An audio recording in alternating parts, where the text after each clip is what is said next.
और बुलेटिन की शुरुआत करेंगे इस वक्त की बड़ी और अहम खबर के साथ। गुर्जर आरक्षण पर लेटेस्ट अपडेट यह है कि सरकार और गुर्जरों के बीच वार्ता का समय तय हो गया। आज शाम 5 बजे होगी सरकार की गुर्जरों से वार्ता। आंदोलन स्थल के पास देवनारायण मंदिर में होगी वार्ता। मंत्री विश्वेंद्र सिंह और आईएएस नीरज के पवन पहुंचेंगे देवनारायण मंदिर।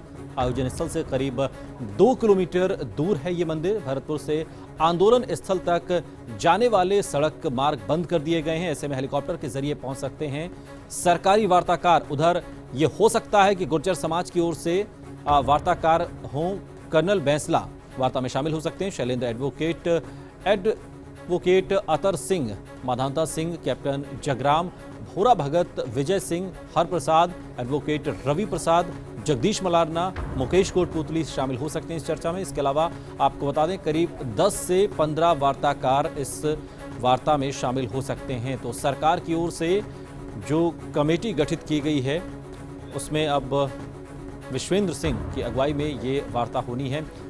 योगेश शर्मा ब्यूरो चीफ इस खबर पर और अधिक जानकारी के साथ जुड़ गए हैं। योगेश जी, 13 साल से ये आंदोलन चला आ रहा है। समय समय पर कभी गुर्जर शांत होते हैं, कभी उद्वेलित होते हैं और इस उठापटक में कई सरकारें आई और आकर चली गईं। एक बार फिर गुर्जर आरक्षण लोकसभा चुनाव से पहले हुंकार भरता हुआ नजर आ रहा है। क्या लग रहा है कि बैठ तो गए हैं, उठेंगे कैसे? देखिए, पुरानी सरकारों का भी अनुभव बहुत कड़वा रहा है गुर्जर आरक्षण आंदोलन को लेकर। और दूसरा सबसे बड़ी बात है कि गुर्जर समाज के आंदोलनकारी जब ट्रैक पर बैठते हैं तो वो इतनी आसानी से उठते भी नहीं है। और कई बार कर्नल बैंसला के लिए भी ये एक चैलेंजिंग हो जाता है कि कैसे वो अपने समाज के नेताओं को मनाए। क्योंकि जो जानकारी हमारे पास थी कि कर्नल बैंसला चाह रहे थे कि महापड़ाव उसी जगह पर किया जाए जहां कल महापंचायत हुई थी। लेकिन जो कर्म दल के नेता है गुर्जर आरक्षण संघर्ष समिति के, उन्होंने कहा नहीं, ट्रैक पर जाएंगे और ट्रैक को जाम करेंगे। फिर कर्नल बैंसला ने हामी भर दी, तो उसके बाद ट्रैक पर।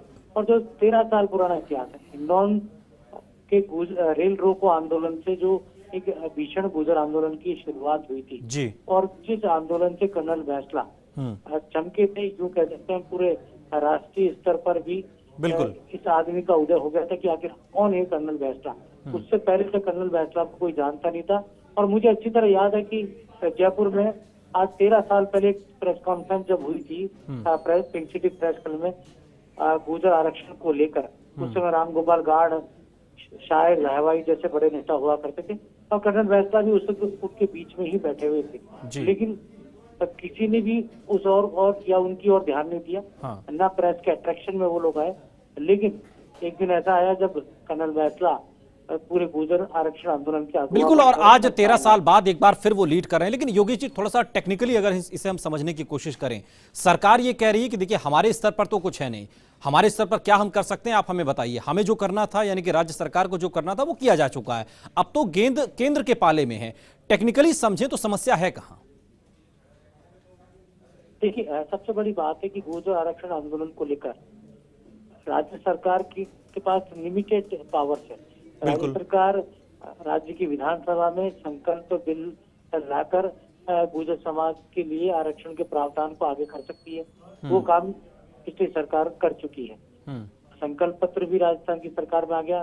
पूर्ण बहुमत के साथ विधानसभा ने 5% एसपीसी आरक्षण को अलग हटकर, पहले ये किया गया था कि जो टेक्निकल फॉल्ट हुआ था कि 5% और आर्थिक आधार पर जो 14% था, दोनों को एक साथ किया गया था। लेकिन दोनों को एक साथ किए जाने से दोनों ही वर्ग का हित नहीं हो पाया और गुर्जर समाज को इस पर आपत्ति थी। उसके बाद 5% आरक्षण को अलग करके और संकल्प पत्र पारित करके राजस्थान की विधानसभा ने अनुसूची में शामिल कराने को लेकर दिल्ली भेज दिया। अब केंद्र सरकार के पाले में गेंद है।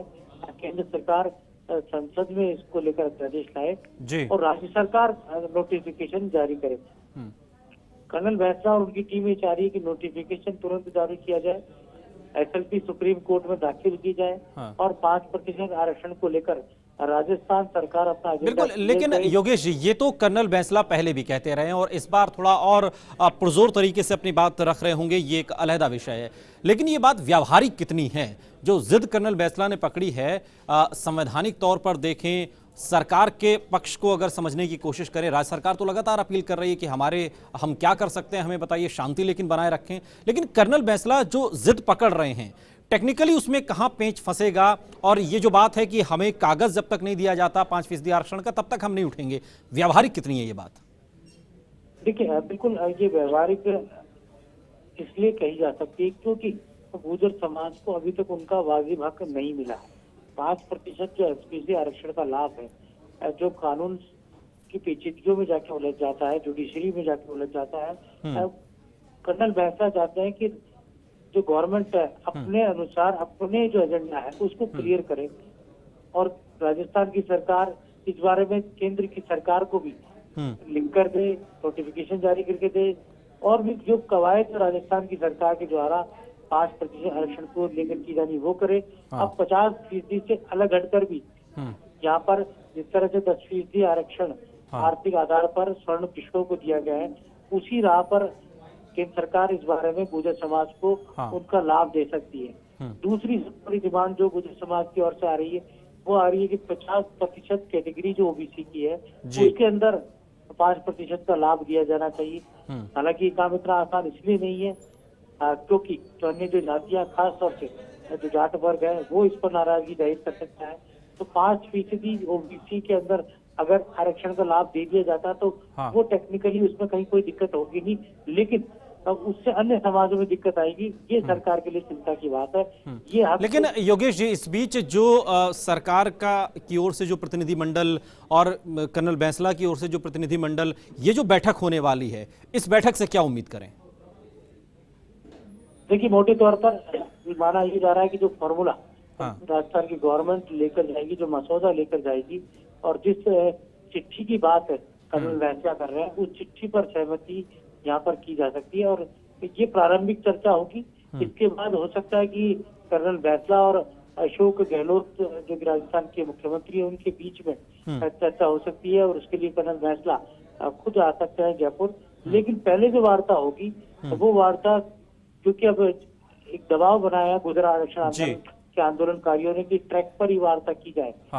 ट्रैक पर वार्ता नहीं होगी, लेकिन ट्रैक के समीप देवनारायण भगवान का मंदिर है, वहां पर वार्ता का जो स्थान वो चुना गया है। बिल्कुल, और देखना होगा कि अब इस वार्ता से निकलता है क्या। शुक्रिया योगेश इस तमाम जानकारी के लिए आपका। तो गुर्जर आरक्षण आंदोलन, हिंडौन करौली मार्ग पर रोडवेज बसों का संचालन पूरी तरह से बंद कर दिया गया। इसके अलावा गुडला गांव में गुर्जरों द्वारा जाम लगने से रोकी गई हैं रोडवेज की बसें। इस वक्त की बड़ी और अहम खबर से हम आपको रूबरू करा रहे हैं। साथ ही अन्य सड़क मार्गों पर भी रोडवेज पूरी तरीके से इस पर नजर बनाए हुए है। जाम के कारण करौली हिंडौन मार्ग पर वाहनों का जो आवागमन है वो पूरी तरीके से रुक गया है। इसके अलावा सड़क पर वाहनों की लंबी कतार लगने लगी है, यात्री परेशान हो रहे हैं। इधर जाम के बीच मानवीय पहलू दिखा है। गुर्जरों ने कहा है कि दूल्हा दुल्हन के वाहन और एम्बुलेंस को जाम में नहीं रोका जाएगा। गुर्जर नेता हाकिम सिंह और भानु प्रताप वटरू का ये बयान आया है कि आपात वाहनों को जाम के दौरान निकालने की व्यवस्था की जाएगी। विरोध हमारा सरकार से जरूर है अपने हक को लेकर, लेकिन हम कुछ ऐसा नहीं करना चाहते, कोई ऐसा व्यवधान नहीं उत्पन्न करना चाहते जिससे कि लोगों को परेशानी हो। और साफ तौर पर उन्होंने कहा है कि जो एम्बुलेंस हैं या फिर जो दूल्हा दुल्हन की गाड़ियां हैं उन्हें हम बिल्कुल नहीं रोकेंगे, उन्हें बिल्कुल रास्ता जाम में से दिया जाएगा, लेकिन बाकी गाड़ियों को वहां पर रोक कर रखा जाएगा।